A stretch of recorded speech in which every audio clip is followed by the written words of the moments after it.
Good morning, everybody. I'm checking in here after phase one, and I know some of you have blasted past phase one already, and that's okay. It's awesome. There are some of us have just finished it or finishing it now, and I'll tell you, I'm coming in here after our late nights and early mornings and a little extra cheats here and there because it kind of slipped off the last part of this week here, and it's crazy what our bodies do and how we're affected by the routines that we do and how we take care of ourselves, right? Like the little things matter. And I know that for some of you, this is what week are we in? Starting week 4, I feel like. Yeah.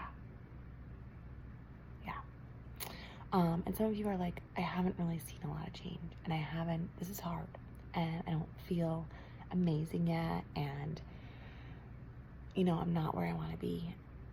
And I want you to know that there will be this moment that comes if you stay the course, if you stay the path.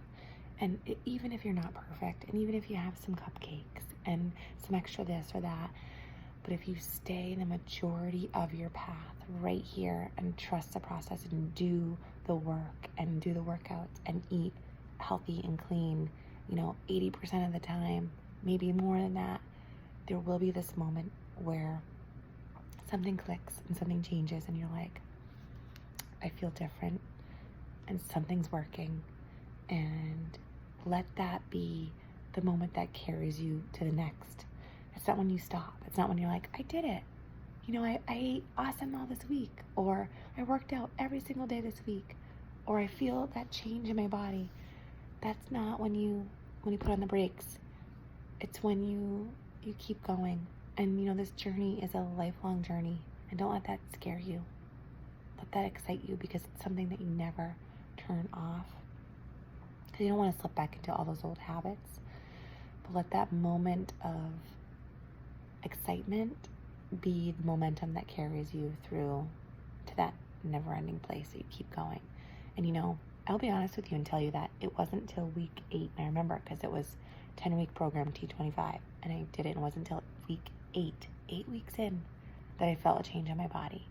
And I wasn't all that awesome with food at all back then. Like I was one of those girls who came in and thought, I can just do the workouts and that'll change my body and sort of eat healthy. But I didn't dive in all the way. But still, 8 weeks in is when I finally had that change, when I remember that moment of like, my butt feels different. And so I'm telling you to stay the course, stay the path.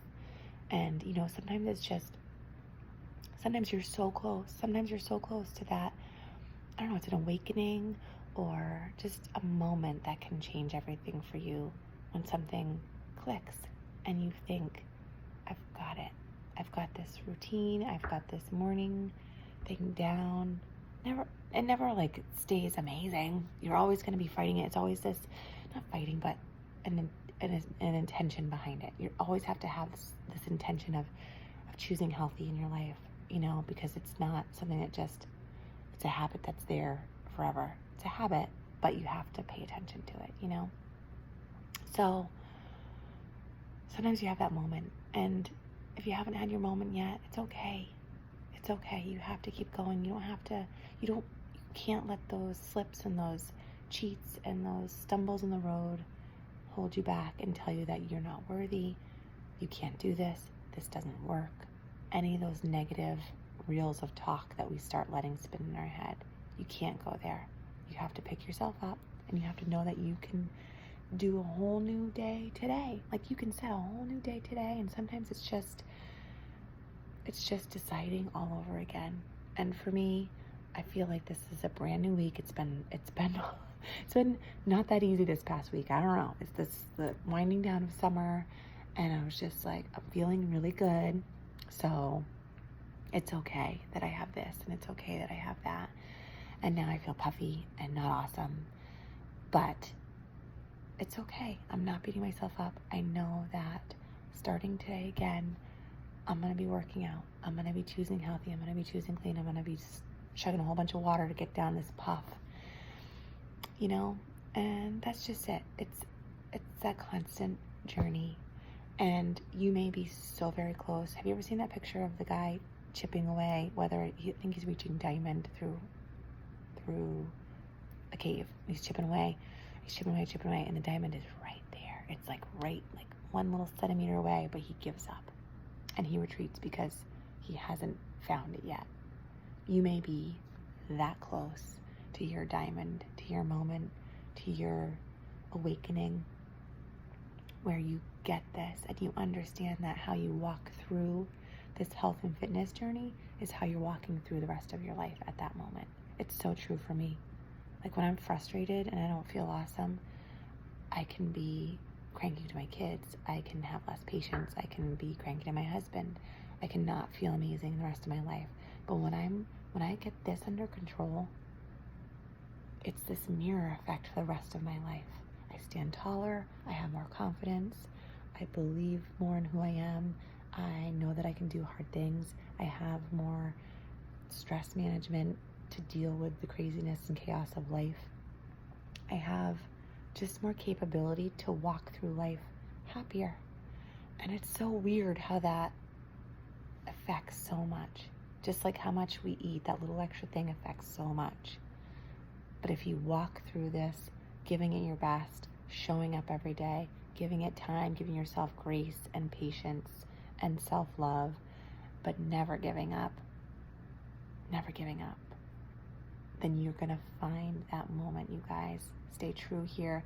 Phase 1, hopefully you've done some measurements or stepped on the scale. You can share them if you want. Don't share them if you don't want to. It's okay. You don't have to have had this crazy weight loss. There's some people who've lost 8 pounds already. There's some people who've lost 5. There's some who maybe haven't lost much at all. I had lost 2 pounds when I stepped on the scale the other day. That was it, 2 pounds. But you have to focus on the wins. You got to focus on the wins that you've had, not just the numbers. So what have you done that you've been successful at so far? Did you work out just 4 days, 4 mornings this week, more than you used to? 4 mornings. Have you increased your water intake? Are you eating more vegetables than you ever have? Are you taking time for yourself to read and do some meditation or some journaling? Something that is a big win. Those little things, those little wins are big wins, and celebrate them. Don't just focus on that number on the scale, because that is not the story of you. You have to somehow let that go. I get it. We all have this perfect number in our head, but that does not tell the whole story. You have to focus on the rest of the wins, because maybe it's just 1 day away, 1 moment away, 1 little chip away that you have left to find your diamond, your moment, your course of like, I got it. Okay, so stay the course. Phase 2, we're coming in hot, and I am like, I have to elevate it this week. This week, I definitely tried, but it was not my best. And I definitely had all kinds of awesome stuff and did all the workouts, but it's stepping up. Phase 2, time to step it up. You with me? Love you guys. Happy Sunday. Go work out.